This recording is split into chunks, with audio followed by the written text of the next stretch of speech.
Assalamualaikum warahmatullahi wabarakatuh. A'udzubillahi minasyaitonirrajim. Bismillahirrahmanirrahim. Alhamdulillahilladzi arsala rasulahu bil huda wa dinil haqq liyudhhirahu 'alad dini kullih wa kafa billahi syahida. Asyhadu an la ilaha illallah wahdahu la syarikalah wa asyhadu anna Muhammadan abduhu wa rasuluhu la nabiyya ba'dah. Pemirsa dan pendengar yang dimuliakan oleh Allah, alhamdulillah kita panjatkan rasa syukur kepada Allah Subhanahu wa taala atas nikmat yang telah diberikan kepada kita. Semoga kita senantiasa mensyukuri nikmat yang diberikan itu sehingga kita dapat melaksanakan tugas yang diamanahkan oleh Allah kepada kita. Di satu sisi kita sebagai hamba yang harus beribadah kepadanya dengan memurnikan ketaatan kepada Allah. Di sisi yang lain, tugas kekhalifahan untuk memakmurkan bumi Allah. Pada kajian kali ini, mari kita bersama-sama memahami kembali tentang spirit atau ruh bermuhammadiyah dan beraisyah. Yang pertama, bahwa aktivis persyarikatan Muhammadiyah dan Aisyah harusnya memiliki idealisme hidup yang meliputi perlu memahami tujuan hidup. A'udzubillahi minasyaitonirrajim. Muhammadur Rasulullah walladzina ma'ahu asyidda'u 'alal kuffari ruhama'u bainahum tarahum ruka'an sujjadan yabtaguna fadlan minallahi wa ridwana. Muhammad itu adalah utusan Allah dan orang-orang yang bersama dengan dia memiliki sifat tegas terhadap orang-orang yang ingkar atau kafir, tetapi berkasih sayang kepada sesama mereka yang beriman. Kamu lihat mereka rukuk dan sujud mencari karunia Allah dan keridhoannya. Jadi tujuan hidup yang dipahami oleh Muhammadiyah pada ayat ini adalah mencari karunia dan ridha Allah Subhanahu wa ta'ala. Karunia adalah sebuah pemberian atau given, hadiah dari Allah bagi orang-orang yang telah berusaha secara maksimal untuk tunduk patuh kepada Allah, kemudian senantiasa memohon kepada Allah. Karena tidak semua orang yang paham agama mampu melaksanakan agama itu secara maksimal.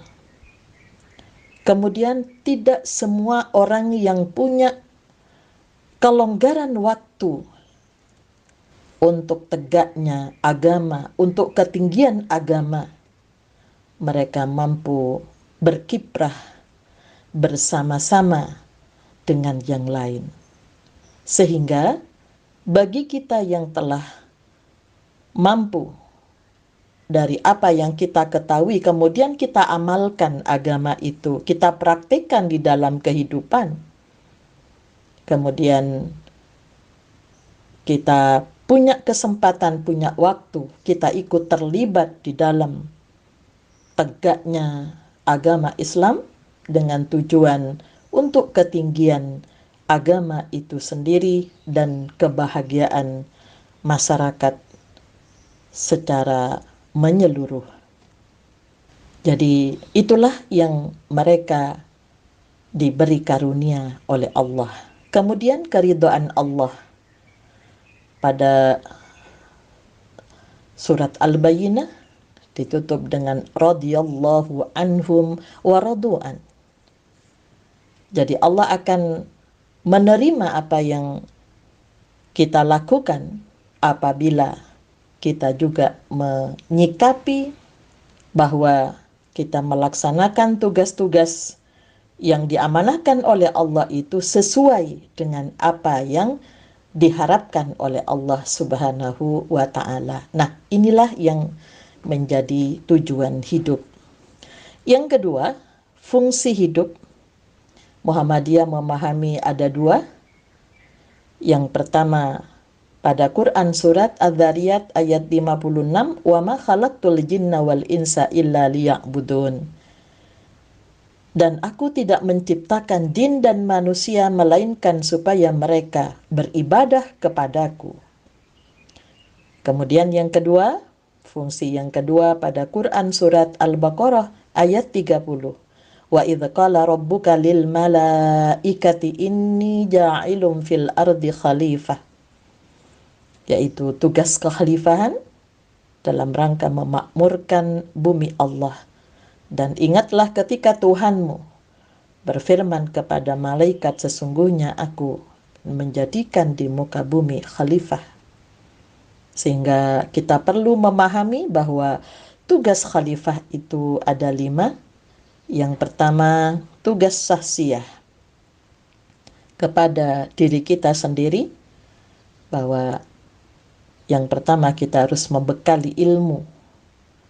Yang kedua, harus menampilkan diri kita dengan akhlakul karimah, sebagaimana yang dicontohkan oleh Rasulullah. Yang ketiga, karena kita sebagai manusia terdiri dari unsur jasmani dan rohani, maka kita perlu melaksanakan tugas kita kepada diri kita sendiri untuk menjaga keseimbangan antara jasmani dan rohani, kemudian sosial dan spiritual. Kemudian yang kedua, tugas khalifah yang kedua, tugas diniyah terhadap agama. Mulai mempelajari, itu kewajiban. Setelah mempelajari, kita mengamalkan. Kemudian yang ketiga, menyebarluaskan, mendakwahkan kepada yang lain. Yang keempat, tugas mempertahankan nilai-nilai kebenaran Islam itu. Yang ketiga adalah tugas ahliyah, baitiyah, terhadap keluarga, terhadap rumah. Pada Quran surat An-Nisa ayat 34, "Ar-rijalu qawwamuna 'alan nisa", ada pembagian tugas. Laki-laki itu sebagai kepala keluarga, yang ada sebagai qawwam di situ, ya bagaimana tegaknya akidah anggota keluarganya, tegaknya nafkah. Yang ketiga adalah tegaknya pengayoman terhadap keluarga. Kemudian perempuan sebagai kepala rumah tangga, "Fassalihatu qanitatun hafizatun lil ghaibi bima hafidallah." Jadi bagaimana tunduk patuh kepada Allah di dalam mendesain suasana rumah tangganya dan memelihara kehormatan keluarganya. Tugas yang keempat adalah tugas ijtimaiyah, bermasyarakat. Khairun nas anfa'uhum linnas, ya, bagaimana kita menjadi orang yang paling baik itu yang banyak manfaatnya untuk orang lain.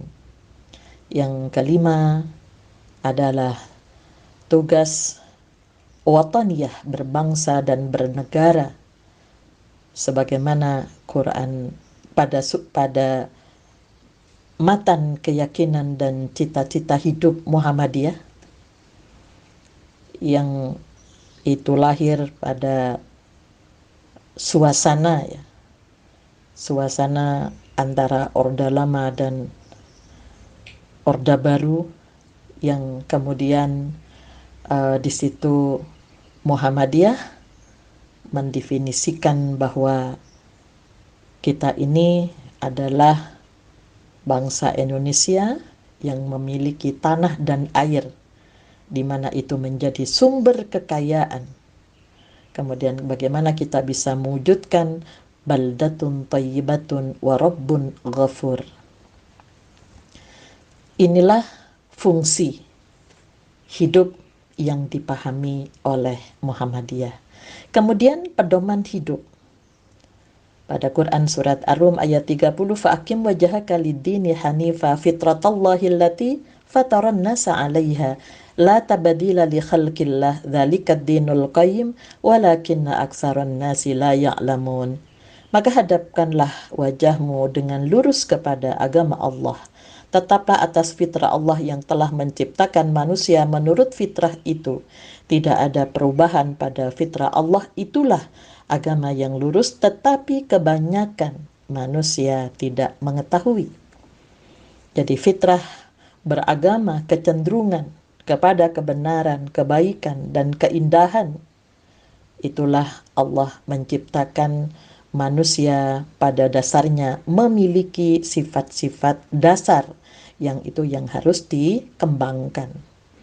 Kemudian menjalankan misi utama yang merupakan ruh beragama dan makna hidup. Pada Quran surat Al-Anbiya ayat 107, "Wa ma arsalnaka illa rahmatan lil alamin." Tidaklah kami mengutus kamu Muhammad melainkan untuk menjadi rahmat bagi semesta alam. Sehingga khairun nas anfa'uhum linnas itu betul-betul menjadi pembeda bahwa keberadaan kita itu bagaimana banyak manfaatnya, bukan hanya pada diri kita tapi pada orang lain. Kemudian spirit yang kedua, bahwa Muhammadiyah sebagai gerakan Islam, begitu pula Aisyah yang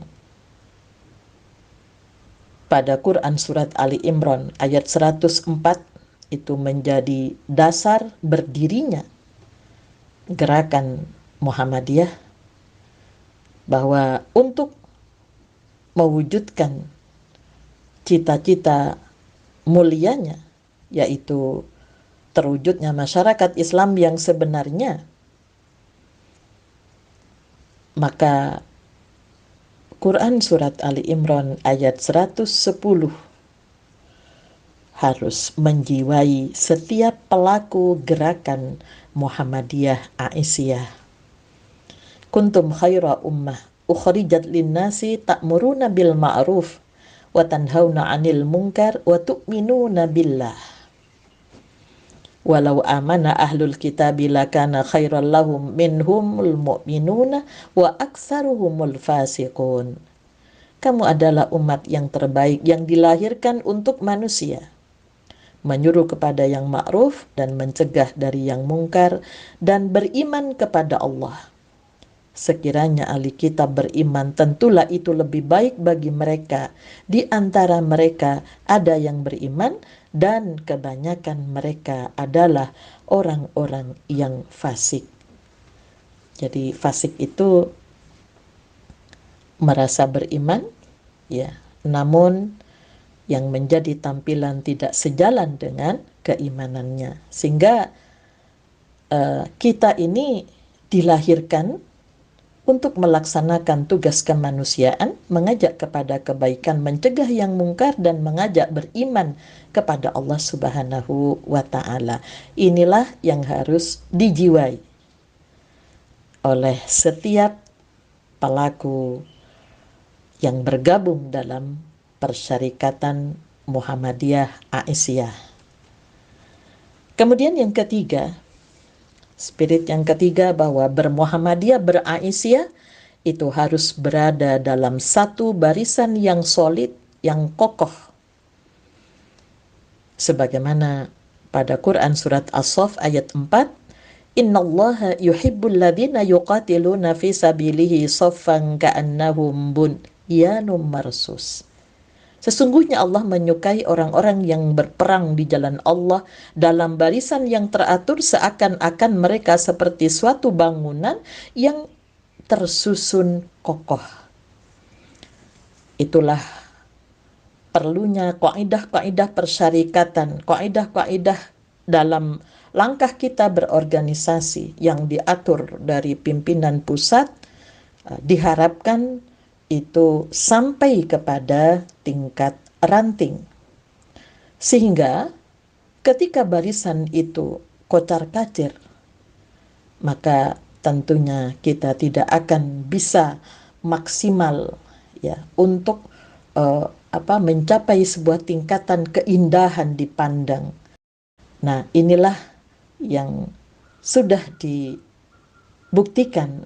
sehingga dengan kebersamaan tidak bercerai-berai karena Allah melarang pada Quran surat Ali Imran 103, wa'tasimu bihablillahi jami'a wa la tafarraqu, dan berpeganglah kamu semua kepada tali agama Allah dan janganlah kamu bercerai-berai. Nah, jadi inilah yang dijiwai oleh Kiai Haji Ahmad Dahlan dalam menggerakkan Muhammadiyah yang didampingi oleh istrinya, Ibu Nyai Walida, dan juga diikuti oleh para pemimpin-pemimpin berikutnya yang senantiasa berpegang teguh kepada 3 hal. Yang pertama, berpikir dengan cerdas dan luas dan berpedoman pada Al-Quran dan Sunnah serta kebijaksanaan yang diizinkan Allah, artinya tidak menyalahi ketentuan agama. Yang kedua, berbicara. Berbicara itu dengan tegas, sebagaimana surat Al-Fatah ayat 29 ya. Asyidda itu bukan keras tapi tegas dan sopan untuk menyampaikan dakwah Islam dan kebenaran Islam, serta dalam beramar ma'ruf nahi mungkar. Yang ketiga, beribadah dan bekerja untuk ketinggian agama dan kebahagiaan masyarakat dan umat.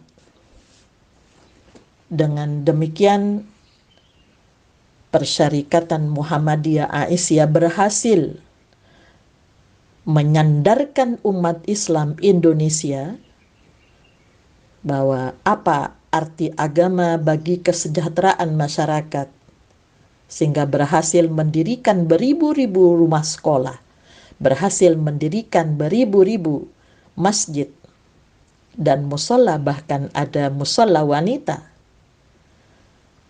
beratus rumah sakit dan panti asuhan sebagai dharma bakti nyata bagi perjuangan dan pembangunan nasional yang dilaksanakan secara ikhlas karena semata-mata untuk mencari ridho Allah Subhanahu wa ta'ala. Pemirsa dan pendengar yang dimuliakan oleh Allah, bahwa Muhammadiyah dan Aisyah di dalam melaksanakan tugas-tugas di dalam bermasyarakat, bahwa pada mukaddimah anggaran dasar kepribadian Muhammadiyah sebagai dasar amal usaha itu ada 7 pesan, yang 6 itu menjadi indoktrinasi, yang 1 pelaksanaan. Nah, pada poin 1 bahwa hidup manusia berdasar tauhid, ibadah dan taat kepada Allah Subhanahu wa ta'ala. Kemudian pada rumusan pedoman hidup Islami warga Muhammadiyah sebagai sumbangan pikiran-pikiran terutama bagi warga Muhammadiyah pada saat tumbangnya Orde Baru, munculnya reformasi di mana KKN merajalela, kemudian terjadi ghazwul fikri, perang pemikiran. Maka PHIWM diawali dengan pedoman hidup sebagai pribadi dalam akidah, akhlak, ibadah dan muamalah duniawiyah.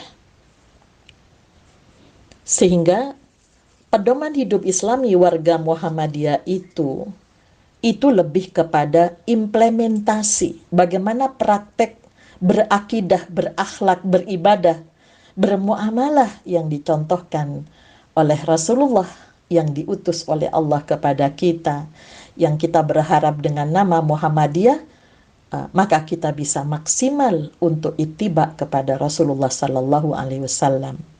Sehingga PHWM itu bukan lagi memahami secara teori, tapi berupa implementasi, bagaimana pelaksanaan, pengeterapan keyakinan itu di dalam kehidupan. Ya, jadi dengan harapan setiap warga persyarikatan Muhammadiyah atau Aisyah harus memiliki prinsip hidup dan kesadaran imani berupa tauhid kepada Allah yang benar, ikhlas, dan penuh ketundukan sehingga terpancar padanya sebagai ibadur rahman. Jadi 11 ciri pada Quran surat Al-Furqan ayat 63 sampai ayat 75 itu betul-betul menjadi sebuah tampilan.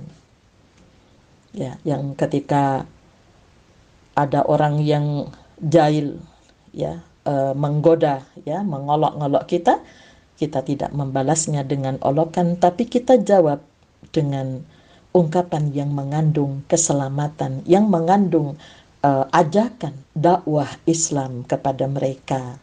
Yang kemudian cirinya yang kedua menampilkan diri dengan qiyamul lail, di dalam membelanjakan harta tidak boros dan tidak kikir.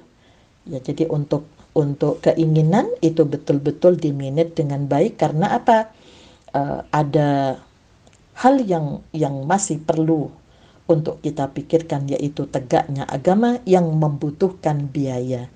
Jadi tidak boleh boros di dalam menuruti keinginan diri yang tidak baik, ya. Kemudian tapi juga tidak boleh kikir untuk kepentingan diri dan kepentingan agama. Nah, kemudian ada lagi tidak menyekutukan Allah, tidak membunuh yang diharamkan oleh Allah, tidak berzina, kemudian kemudian senantiasa bertaubat, tidak melakukan kesaksian palsu, kemudian kalau selalu ingat kepada Tuhannya, dan pada ayat 74 selalu berdoa kepada Tuhannya, Rabbana hablana min azwajina wa dzurriyyatina qurrata a'yun waj'alna lil muttaqina imama. Jadi kita berharap kita dikasih pasangan, ya itulah Punyai Walida bersama Ki Ahmad Dahlan, Rasulullah bersama si Ibu Aisyah, dan juga istri-istri yang lain. Nah, maka di situ di dalam menegakkan agama memang diperlukan adanya kesamaan di dalam menggerakkan itu antara pasangan suami dan istri, dan juga diharapkan pada keturunannya, dan mohon kami dijadikan pemimpin bagi orang-orang yang bertakwa, sehingga orang yang berakidah yang benar tentunya pantang tolak tugas ketika diminta untuk menjadi memimpin persyarikatan, menjadi ketua ranting, ketua panitia pembangunan, ya itu senantiasa selalu siap atau meminta apa yang memang menjadi kemampuannya ini. Karena apa? Kalau hanya berdoa tapi kenyataannya tidak mau melaksanakan tugas-tugas yang diamanahkan, berarti kan imannya masih belum menjadi tampilan, namun hanya menjadi teori. Sehingga surat Al-Ikhlas, Qul huwallahu ahad, nah itu yang mengantarkan kepada keikhlasan Allahus Samad ketika kita melaksanakan tugas-tugas yang diamanahkan oleh Allah, maka kita bergantung kepada Allah Subhanahu wa Ta'ala, bahwa Allah itu sang pemberi solusi. Kemudian di dalam masalah akhlak itu bagaimana ittiba kepada Rasulullah, kita jadikan Rasul sebagai uswah dan sekaligus qudwah. Ya, jadi bagaimana uswah hasanah dari Rasul itu kemudian kita menggerakkan, Ya, bagaimana anggota itu bisa ya meniru apa yang telah disampaikan oleh Allah lewat Al-Quran, bahwa karena khuluquhul Quran, ya, jadi bahwa Rasulullah itu telah mengamalkan sekian banyak Al-Quran, sehingga Ki Ahmad Dahlan dengan Al-Ma'unnya ada sekitar 50 ayat yang sudah ditegakkan. Maka kita sekarang itu bagaimana meneruskan ayat-ayat lain yang tidak hanya sekedar dibaca, hanya dipelajari, tapi menjadi sebuah dasar gerakan. Kemudian di dalam ibadah itu, bahwa diharapkan melakukan ibadah kepada Allah itu dengan penuh keikhlasan, dengan penuh tujuan-tujuan untuk mencari ridhonya Allah. Kemudian yang tidak kalah pentingnya yang menjadi ciri daripada warga persyarikatan, yaitu menghidup suburkan amalan-amalan sunnah. Ya, jadi bukan seperti orang berbisnis karena ini Jumat berkah apa itu, tidak menunggu di situ. Jadi setiap saat kita senantiasa menyuburkan amalan-amalan sunnah, itu yang menjadi ciri. Jadi kalau ada orang Muhammadiyah Aisyah kemudian masuk masjid tidak tahiyatul masjid, tidak pernah sholat duha, kemudian habis sholat wajib kemudian tidak zikir, nah itu tidak mencerminkan sebagai pribadi yang sudah menyatakan dirinya sebagai warga persyarikatan.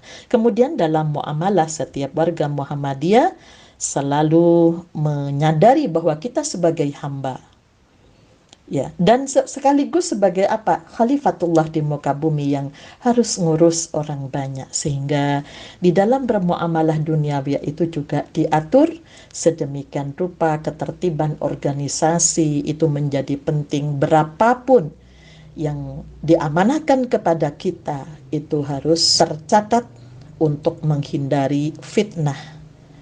Ya, sehingga mengurangi keikhlasan orang yang beramal. Yang kedua itu memunculkan fitnah. Maka catatan pelaporan itu menjadi penting. Itu ciri dari gerakan yang telah sepakat untuk mengamalkan apa yang diberikan oleh Allah di dalam Al-Quran dan Al-Hadis sebagai sumber. Ya, jadi sumber itu mengalirnya sesuatu itu hanyalah Al-Quran dan Al-Hadis, ya, yang kemudian ketika diamalkan itu menjadi sunnah Rasulullah Sallallahu Alaihi Wasallam. Kemudian Khalifah Umar memberikan contoh kepada kita bahwa menilai seseorang itu baik dan tidaknya apabila kita pernah safar bersamanya. Jadi kalau kita pernah bepergian bersamanya, orang itu baik, ya. Kalau ketika di penginapan di hotel, dia juga sholat malam, subuhnya juga berjamaah, kemudian bagaimana di jalan tidak menyulitkan yang lain misalnya. Ini untuk menilai bagaimana seseorang itu dikatakan sebagai orang yang baik. Yang kedua, dalam masalah muamalah ini, bagaimana bertransaksi, berjual beli, hutang piutang, ya. Jadi kalau sudah berkepribadian, ya, jadi pedoman hidup dalam masalah pribadi dengan akidah yang kuat, hidup manusia berdasar tauhid itu kemudian diterapkan, maka dia kalau berjanji kepada seseorang, ketika berhutang saya akan membayar tanggal sekian bulan sekian, itu tentunya dia akan menepati janjinya.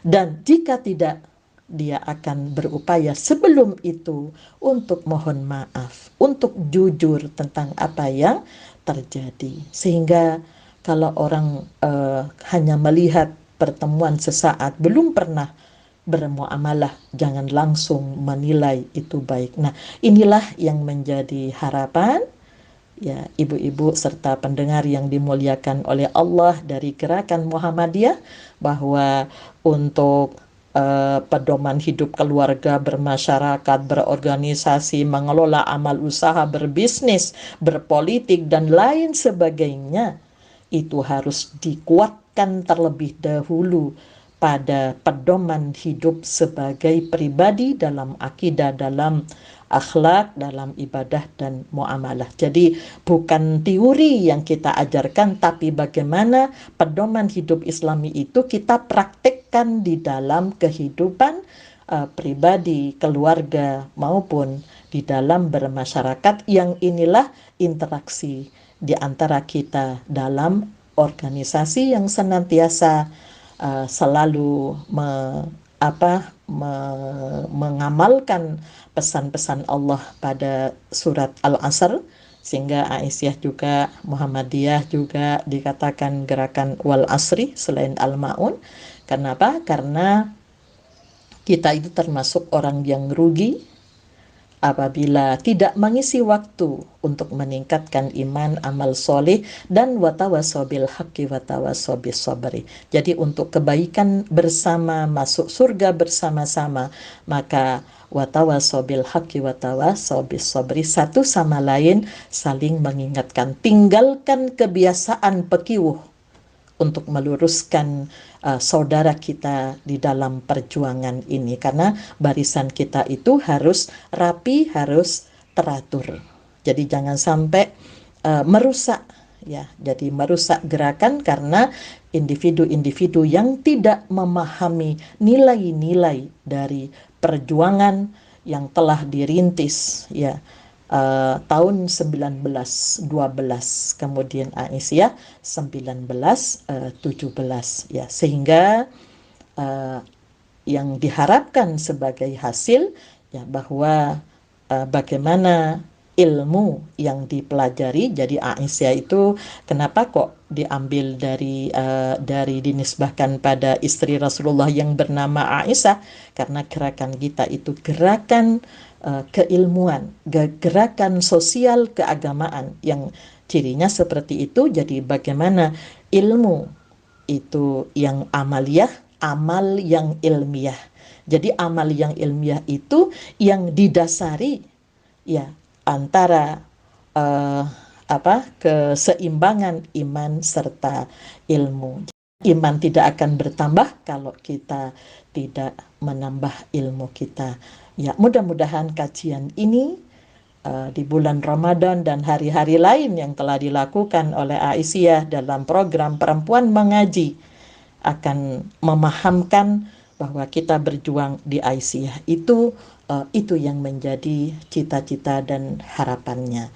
Nasrum minallah wa fathun qarib wa basyiril mu'minin walhamdulillahi rabbil alamin. Assalamualaikum warahmatullahi wabarakatuh.